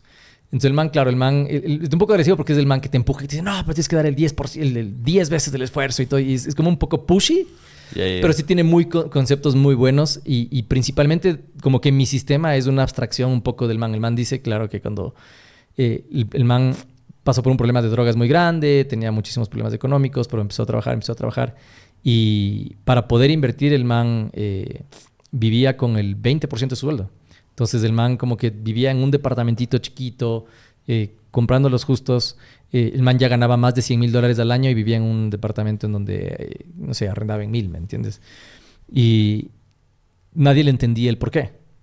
Pero esto es una cuestión de paciencia. O sea, primero, nadie se hace rico de la noche a la mañana. O sea, o poca gente puede hacerlo por casualidades de la vida. Pero si quieres tener un sistema que en verdad crezca constantemente, tienes que estar dispuesto a invertirle 5 a 10 años de tu vida. Y el problema que tú dices de las generaciones es que eso es lo que no están dispuestos a hacer. Porque están dispuestos a trabajar, sacarse la madre, están dispuestos a hacer un montón de cosas, pero no están dispuestos a esperar el tiempo que tienen que pasar para que tú puedas decir, ok, mi inversión ya rindió 5 años completos, ahora tengo mi iPhone para siempre. Claro, en vez de irte todos los años a Tonsupa, podrías irte a un Eurotour, pero tienes que esperar 5 años. Exacto. Claro, por eso también tiene que ser una cuestión mental de romper estos esquemas, la relación con el dinero, pero creo que es paciencia, 100% paciencia y creo que no es fácil, como tú dices, como tener esa paciencia si no tienes un objetivo claro. Y por ejemplo, mi recomendación es empiecen con cosas chiquitas. ¿Qué tal si empiezan con su iPhone Forever? Luego pueden ir su carro Forever. ¿Me cachas? Luego puedes tener tu Depar Forever. Luego tu Eurotrip Forever.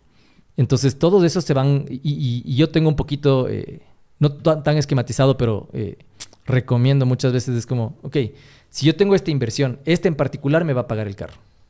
Esta inversión en particular me va a pagar el departamento. Claro, no cruzas cuentas. Sí, o sea, ahí me mantengo, porque también, por ejemplo, si es que esta inversión falla, no cambio de carro. ¿Y ya? ¿Y ya? No ha pasado nada. No ha pasado nada, chuta, no cambiaré de carro, qué pena, ya. ¿Estás cansado de tener que utilizar diferentes herramientas para organizar tu vida personal y profesional? Con Notion puedes hacer todo esto en un solo lugar, desde un blog de notas hasta un planificador de proyectos. Notion lo tiene todo. ¿Tienes un equipo? Notion es perfecto para trabajar en equipo. Con herramientas de colaboración en tiempo real, puedes compartir tus ideas y dar seguimiento al progreso de tu equipo en un solo lugar. ¿Necesitas personalizar tu espacio de trabajo? Notion te permite personalizar cada página para que se adapte a tus necesidades. Agrega tablas, listas, galerías y más. Todo en un solo lugar. ¿Quieres estar al tanto de tus tareas y proyectos? Notion te permite establecer recordatorios y fechas límite para que nunca te pierdas algo importante. Notion es la herramienta todo en uno que necesitas para organizarte y ser más productivo. Y ahora tiene inteligencia artificial, que funciona más o menos como ChatGPT, pero con esteroides. Pruébalo hoy y descubre todo lo que puedes hacer. Si te estás preguntando cómo empezar con Notion hoy mismo, te vamos a dejar un enlace como comentario fijado y en la descripción para que puedas registrarte y comenzar a organizar tu vida hoy mismo. Me callo y permito que sigan viendo este increíble contenido, pero aprovecha Notion hoy mismo. Abajo. Ahora, tienes oficina en México. House Investment está en Estados Unidos. ¿Por qué vives en Ecuador? Tal vez es justo por lo que estamos hablando. Sí. ¿Puedes vivir con menos acá? Dos cosas. Creo que la pandemia detuvo mucho de mis planes, pero previa a la pandemia yo estaba más o menos viviendo como el 40% de mi tiempo en México y el 60% de mi tiempo acá en Ecuador. Y la gran parte súper interesante que me hizo dar cuenta de eso es la historia de migración tiene que cambiar. O sea, no tienes por qué conformarte y decidir migrar a algún lado, porque ahora puedes vivir en todos lados.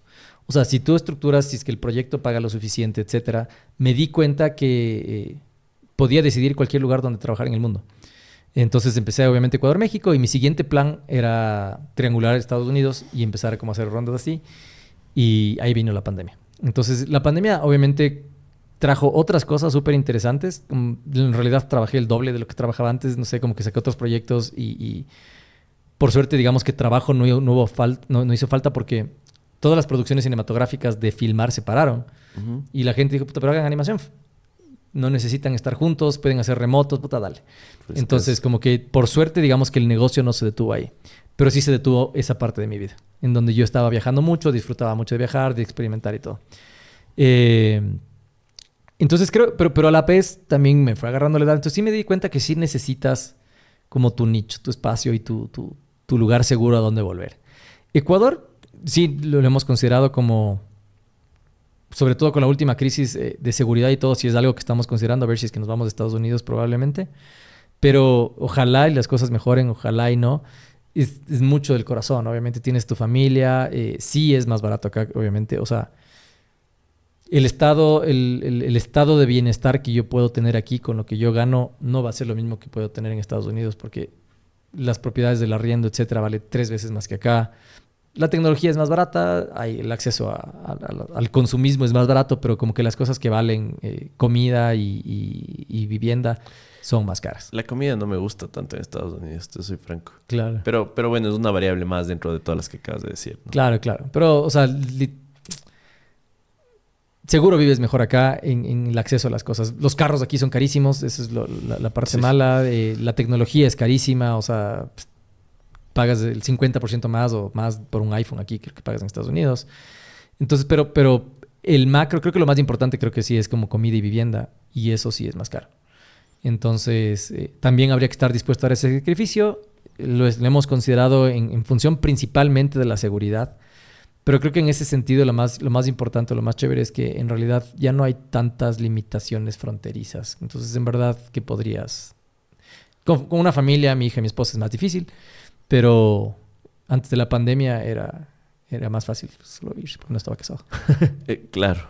¿Y México dónde entra en esta ecuación? ¿Qué tal justo estas variables analizando México? Porque entiendo que tuvo un boom económico bestial, ¿no? Se está acercando y de hecho sobrepasó en muchos aspectos de Estados Unidos, ¿no? Mucha gente está viajando a México. México es un fenómeno súper raro, pero primero es un país muy bonito. La gente es muy amable y como los primeros acercamientos que yo tuve a México, la razón por la que abrí la oficina allá es porque como que dije, esto se siente muy como casa. Entonces, esa es la parte bonita, que es como un Ecuador más grande, con más riqueza, más pobreza, pero se siente muy familiar, que no pasa en otros países, incluso cercanos. O sea, yo creo que tenemos más afinidad cultural con México que con Colombia o con Perú, por ejemplo. Imagínate. Entonces, eso es la parte importante. La segunda parte importante es... Debe ser por el Chavo, ¿no? Sí, en las telenovelas, ¿no? Y la segunda parte que también es interesante es... y decidimos abrir allá porque consideramos como estudio qué pasa si abrimos en Estados Unidos, qué pasa si abrimos en Canadá. Hay unos tax rebates interesantes en Tenerife, en España. Pero la economía era muy diferente. O sea, sí es una cuestión de salarios también. O sea, los salarios en Ecuador y en México son bastante similares. Entonces nos permitía también jugar con esta dualidad de tener equipos en ambos lados sin tener estructuras económicas completamente diferentes, que tal vez si te vas a Estados Unidos tienes que estar dispuesto a pagar 4 veces lo que pagamos nosotros por el mismo trabajo, digamos. Entonces esa parte también como que fue cocinando y fue como que madurando la idea de ir a México. Y luego también fue circunstancial, o sea, cuando como hicimos unos cortos, un corto con Ichi, mi socio, que ganó muchos premios y nos empezaron a invitar a diferentes lugares y nos invitaron a México 1 vez, 2 veces. Entonces como que nos llamaban. Entonces ya empezamos a hacer un poco de nexos comerciales y esa parte dijimos, o sea, no, abramos acá. ¿Qué grandes ventajas tienen México? Es uno, la escala. No es curioso porque vas a encontrar seguro más barato y más caro en México. O sea, no es que la producción simplemente por hacerse en México es siempre top, ¿no? O sea, o mucho más grande, ¿no? También hay gente que lo hace muy económicamente y todo porque son muchos millones de personas, todos tienen que trabajar, hay libre acceso al trabajo. Entonces va a haber gente que lo va a hacer más barato que tú, seguro. Pero si entras en este espacio de producción, digamos, en la publicidad, probablemente por el spot que estás haciendo, digamos que nosotros por un spot aquí cobramos, no sé, $30,000. Probablemente ese spot allá valga los mismos $30,000. Pero la diferencia es que allá no te piden un spot, sino 5. Entonces, es una cuestión de escala, que eso nos sorprendió muchísimo en nuestros primeros pitches también. Un mercado gigantesco, ¿no? México. Es un mercado gigante. Y claro, una licitación que hicimos, claro, una de las primeras que la perdimos además, pero la sorpresa fue, ok, entonces nos puedes hacer la campaña de todo el año. Son 3 spots de este tipo, 6 spots de este tipo. Entonces, individualmente no sumaban mucho más de lo que se cobra acá, tal vez un poquito, pero colectivamente era un proyecto de $500,000. Entonces decías, acá en Ecuador no me ha llegado un proyecto de $500,000 nunca en mi vida. Entonces, ese es el acceso que tienes allá a ese nivel de escala. Segundo, también cultural y curioso, nosotros mucho tiempo estuvimos tocando puertas desde Ecuador. Hola, somos una empresa de Ecuador. Hola, somos una empresa de Ecuador. Te hacemos la animación, te hacemos la tal cosa, ¿no es cierto? A todos los que íbamos a festivales y tal. De repente llegamos y dijimos, somos una empresa mexicana. Ah, claro, sí, contigo sí.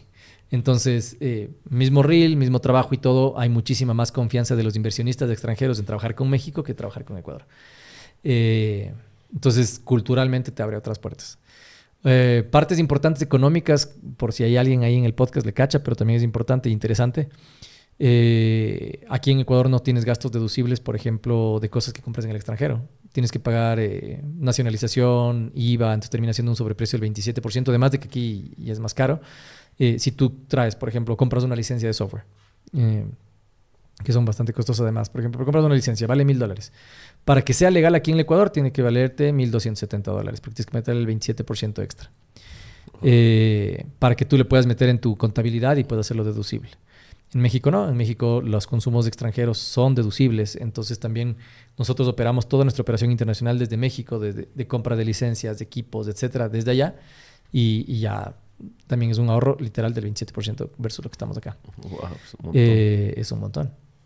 Entonces hay como muchos factores que toca empezar a entender las ventajas, las diferencias. El impuesto a la renta también es caro allá, igual que acá.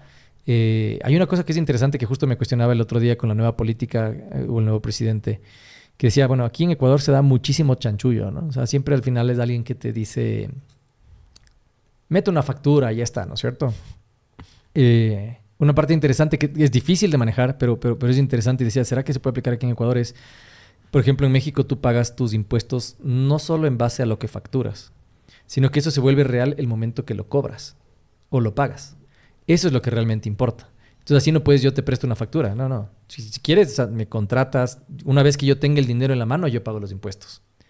Okay. Entonces, es diferente porque ya no son operaciones de papel. Tiene que haber una transacción bancaria para que esa operación sea real, deducible, que te puedas asentar en tu balance. Entonces, eso también es como interesante allá. Obviamente lo vuelve... tiene diferentes mañas. O sea, como te toca manejar los recursos diferente que lo manejas acá en Ecuador. Pero pensando principalmente en el tema de la corrupción que existe aquí, me pareció también bastante interesante. Y eso tampoco es que lo han hecho hace mucho tiempo, pero recientemente que lo han implementado, creo que les está funcionando bien. O sea, lleva algunos años, ¿no? Pero no es que ha estado así forever. Entonces es interesante, es otra cosmovisión, otra cultura, pero a la vez nos fuimos allá por esto, por la cercanía, la similitud económica en cuanto a la estructura, a cuánto pagamos. Igual los arriendos son mucho más caros allá que acá, pero no llegan a ser obviamente como Estados Unidos. Entonces, era un paso que no se convertía en un suicidio para el estudio. Completamente. Y en general el costo de vida justo está en un punto medio, ¿no? Entre Ecuador y Estados Unidos. Sí. Se dice que aumentó muchísimo porque mucho gringo fue, ¿no? A México. Entonces, los costos de vida aumentaron un montón, ¿no? Correcto. Sobre todo en las ciudades, ¿no? O sea, en Ciudad de México, los barrios más bonitos como, por ejemplo, La Condesa, que es muy pintoresco, claro. Entonces, puro gringo. Lo mismo que pasa acá en Cuenca, ¿no? También mucha gente se queja de eso, ¿no? Que en Cuenca están subiendo mucho los arriendos porque viene mucho gringo y está dispuesto a pagar más. Entonces, en la competencia por quién arrienda el departamento va a ganar el que más billete le pega. Wow. Interesante. hace un momento hablaste sobre realidad virtual. Quisiera que me cuentes cuál es tu opinión. ¿Crees que es el futuro? Mark Zuckerberg está convencido que esa vaina va a revolucionar el mundo. A mí me estorban mis lentes. Entonces, me quise operar y no puedo. Entonces, no sé qué tan fácil sea implementar que tú tengas que depender de un gadget en la vida. O sea, para esas cosas. El celular es interesante porque tiene la combinación de la movilidad en tu bolsillo, el acceso a todas las cosas, pero lo guardas cuando quieres y no depende de ti. Los mismos, las gafas de Apple que recién sacaron que se ven increíble y toda la vaina también. Igual es un mamotreto interesante. O sea, sí tienes que estar dispuesto a pasarte, a ponerte todo eso, a pasar máximo, no sé. Por ejemplo, con tu celular pasas todo el tiempo. Con eso no vas a poder pasar todo el tiempo. O sea, es un gadget de 30 minutos al día, 1 hora al día, tal vez. Tiene que ver mucho con las experiencias. Me parece que la telepresencia es muy interesante, pero creo que también se puede lograr por otros lados. Pero creo que hay una limitante bastante importante del uso.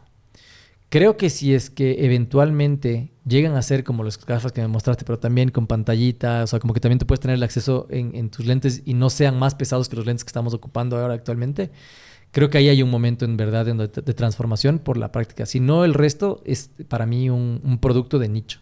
O sea, un producto de geek. O sea, de que llega el PlayStation 6 y te lo vas a comprar igual que las gafas. Pero es de ese nicho. Que sí es grande, ¿no? O sea, no hay que desmerecerlo. Pero no creo que va a llegar a ser todavía una cuestión cotidiana. Claro, entonces podríamos concluir que es una apuesta a muy largo plazo también, ¿no? Tiene que desarrollarse toda esta tecnología para que sea mucho más como mainstream. Sí. Antes de... Ahora, el otro día justo Mark Zuckerberg hizo una entrevista con Lex Fridman, que es un podcast súper reconocido en Estados Unidos.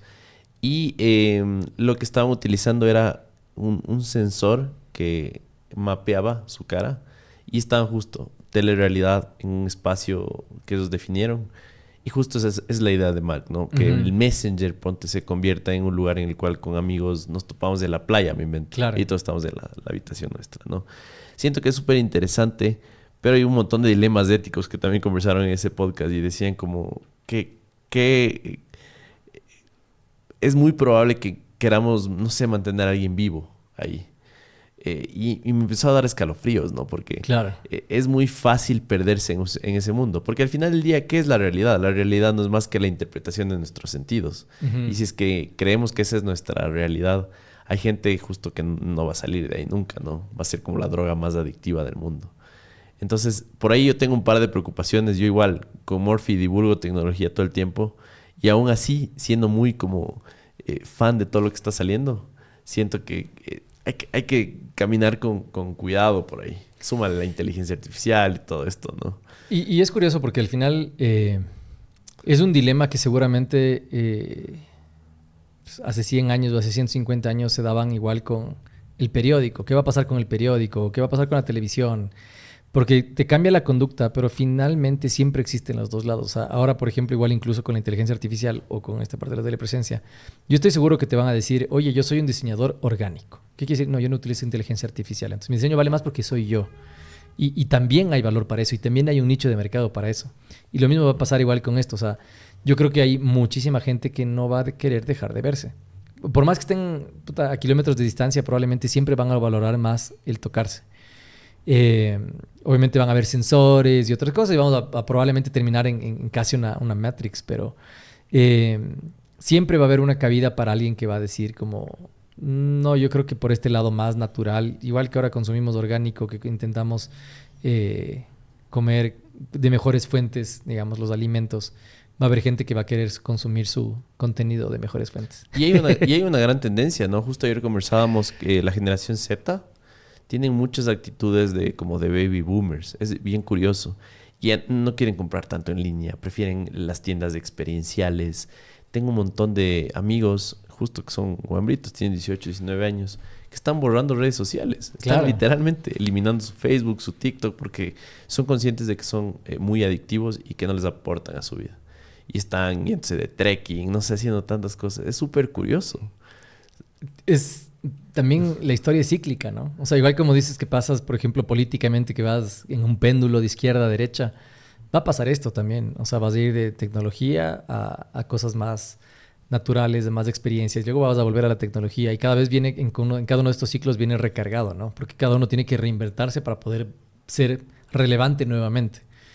Entonces, la parte, y ahí sí es que cada uno haga lo que quiera, ¿no? O sea, yo creo que es súper importante más bien estar abierto a todo, ver todas las partes, experimentar muchas veces todas las partes, y creo que la receta única para todas las personas no existe. Entonces, yo soy vegetariano, por ejemplo, y seguramente consumo tal vez más plástico que otras personas que no son vegetarianas, y probablemente lo importante es que de alguna forma todos seamos conscientes de nuestro aporte al planeta, o de que tengamos un poquito de conciencia del maltrato, pero mi forma no va a ser la misma que la tuya, y está bien, ¿me cachas? Lo que creo que está mal es decir, no, entonces como tú no eres vegetariano, mejor ni te acepto la invitación al podcast. Entonces me cachas que eso más bien segrega, y eso muchas veces se da como este sectarismo, incluso sectarismo de música, porque yo escucho reggaetón, vos no, sectarismo de ropa, yo consumo fast fashion, vos no. Entonces también es un poco exagerado eso, ¿no? O sea, en el sentido de, más bien hay que relajarse un poco y aceptar como las experiencias de todos. No todos están en el mismo nivel de conocimiento y conciencia. No porque uno esté más alto, sino como te digo, tal vez yo soy vegetariano y voy a decir, ay, no, qué consciente, etcétera, pero esta persona no consume plástico en botellas y me da 10 vueltas, bro. Todos estamos en niveles diferentes, y creo que la parte práctica es respetarnos a todos. Y creo que ser un ejemplo. O sea, si es que tú ves algo bueno en mí, probablemente yo te voy a influenciar, y si yo veo algo bueno en ti, tú me vas a influenciar, y esa como influencia sin empujarnos o sin invadirnos, creo que es la que eventualmente tiene que darse para que vivamos más tranquilos y que cada uno no se sienta culpable por ser lo que es. Gran mensaje. Siempre digo en el podcast que la libertad, tu libertad termina cuando empieza la del otro, ¿no? Uh-huh. Es justo estas ganas de influir en el resto, es lo que parte de las cuales por la cual estamos en tantas guerras y tenemos tantos conflictos. Y lo más difícil, incluso a nivel de ego, es respetar en cosas tan absurdas como no me gusta esa comida, o como puta no me gusta esa música, que tu perspectiva desde donde tú la vives es completamente diferente a la mía, y que ambas son igual de válidas. Entonces, cuando tú decides ambas son igual de válidas, puedo vivir en paz contigo porque no estoy nunca comparándome ni poniéndome en mejor situación ni en peor situación. Yo veo que todos describen a un Dios. Cada uno le describe como le dé la gana. Pero pelearnos porque nuestra descripción de Dios sea diferente no tiene sentido cuando puedes construir una versión completa y respetarnos en esto, ¿no? Es un gran mensaje. Espero que ese mensaje nos agregue mucha tolerancia, porque siento que un gran problema que tenemos ahora es esa falta de empatía, de esa falta de capacidad de ponerse en los zapatos del resto, ¿no? Uh-huh. Y siento que todo estaría mucho mejor si tuviéramos esa capacidad. Juanfer, qué buena conversa. En serio, terminamos hablando de Dios un ratito. Qué cool. Finalmente, si le pudieras dar un mensaje a todas estas personas, empecemos con dos grupos. El primero, millennials, personas que están rondando los 30 años más o menos y que no logran salir adelante, siguen de cuenta a cuenta, de pago a pago, están literalmente súper endeudados, creen que la vida es esto, es trabajar para vivir. ¿Qué les puedes decir a todas estas personas? Verás, veo en mis redes mucha gente que sigo y que me sigue igual, y que sé que están en esa situación. Y compraron la primera entrada que salió para Luis Miguel y estuvieron en el concierto de Floricienta. Y es como, sí me da pena, pero a la vez no me da pena porque son fruto de sus decisiones. Entonces, la primera parte importante es hacernos responsables de nuestras decisiones. Entonces, sé que hay gente que la está pasando mal y sé gente que en verdad la sufre, pero veo mucha gente que se queja y no está dando los pasos. Entonces, dar los pasos es decir, ¿por qué tengo que aparentar ser lo que no soy? ¿Y por qué tengo que compararme con el de al lado? ¿Y por qué incluso me da iras que este man venga en Audi y yo no? ¿Me cachas? Entonces, es mucho trabajo interno. Porque una vez que sanas eso y una vez que te liberas de todo eso y decides, este es mi camino, yo voy a hacer lo que para mí funcione bien sin compararme con el resto, vas a tomar decisiones en más libertad. Y ahí el tip es simplemente, mira lo que es esencial para ti y lo que realmente te hace feliz. O sea, si a ti te hace recontra feliz y es un momento con tu familia súper importante y especial, comer pizza los martes que es 2x1, no dejes de hacerlo. No, o sea, pero tal vez no es lo más importante y puedes decir, ¿sabes qué? No voy a comprarme el último iPhone. No voy a aparentar, no voy a irme a este concierto, no voy a ir a a gastarme la plata en tragos, en una fiesta. Que pues, salir de fiesta en Quito son $100 mínimo. Entonces, tal vez es necesario ir de fiesta cuando estoy pasando una situación media complicada. O tal vez, por último, si es que es mi objetivo, ¿cuántas fiestas voy a sacrificar para irme de fiesta? Todas las fiestas que yo quiera en la vida.